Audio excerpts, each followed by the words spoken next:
Every year I talk about how the holidays include so many opportunities to learn. And I hear the moms murmuring in the background saying, yes, after we wrap up our math curriculum for the semester, or just a few more writing lessons, and then we can do the holidays. As if doing the holidays is the dessert and you have to eat your vegetables first. And we all know what that kind of thinking did for us and warped us in our relationship with food. That idea that dessert is the prize makes it more valuable. And that's that forbidden fruit concept I've talked about before. Why do we want to do that to learning? Why do we want to separate it out from life, saying these things mommy and daddy think are the most important? We do these first, and then we can have a meaningful family time with our holiday traditions and connect. Why isn't that the most valuable thing for us in the month of December? Not some half-baked, let's rush through this stuff. It's not that great and you won't remember it, but I bought it and we're doing it.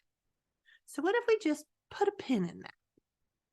What if you accept my invitation? Oh, you missed the invite?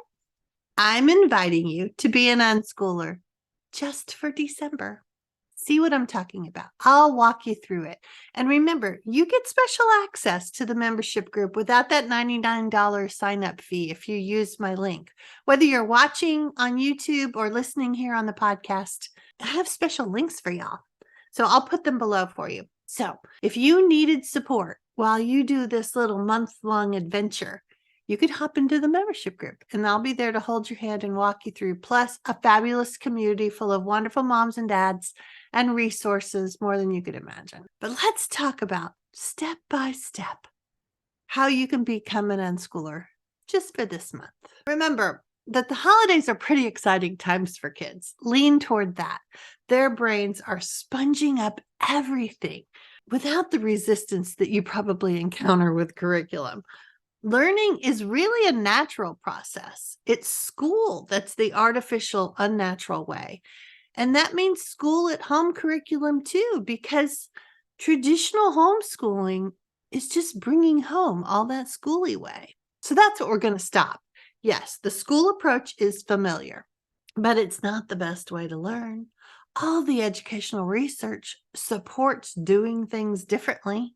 And we have the opportunity to tap into that and implement that research because we're just one family. We're not some entire system chugging along with its bureaucracy and red tape. So if you'd like to put yourself on an educational workout plan, I have a bunch of research linked at the website. You could simply read one article a day to offset what you've been conditioned to believe with this schoolish approach. And we do know what schoolish rhymes with, right? So what do you do if you're not doing curriculum?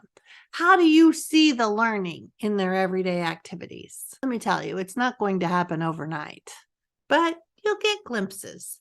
For example, your kids that love YouTube videos will suddenly tell you about something scientific or world-related, and you'll wonder, how do they know that?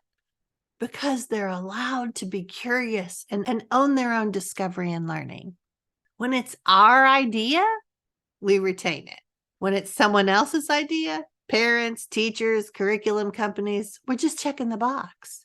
Even as the homeschooling parent, haven't you had the experience of just checking the box to make sure that you're progressing through the lessons? Not because it's inspiring or you're curious to know more about something, or if you're thinking, I'm curious about it, they're not. It's probably because it's your idea, not theirs. They are not you. All right. So you have your research list to work through. I think I'll make some unschooling and deschooling lists for you to work through too. It's all set up in my membership group if you want to hop in there right away, but maybe you could just use a table of contents for podcasts and videos and blog posts on certain topics. Let me know if that sounds good to you. Send me an email or leave a note in the comments. So that's step one for you, your own learning journey. You're dismantling the conveyor belt that you've been on. Next thing, what do the kids like to do? I know many of you will say, play on the iPad all day long. What if they gravitate to that so much? Because you've pushed curriculum and they're looking for an easy way to have free choice. So many families discover that their kids do other things too when they have more say over their day-to-day lives. What are the family traditions that everyone enjoys? Let's find out. What are truly fun activities that they'd like to do or you would like to do?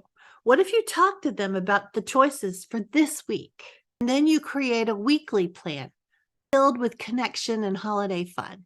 Sure, some things may look better on Pinterest than they do in real life, but that's okay. It's all trial and error. You're starting to really individualize your lives this month. What works for you and the kids?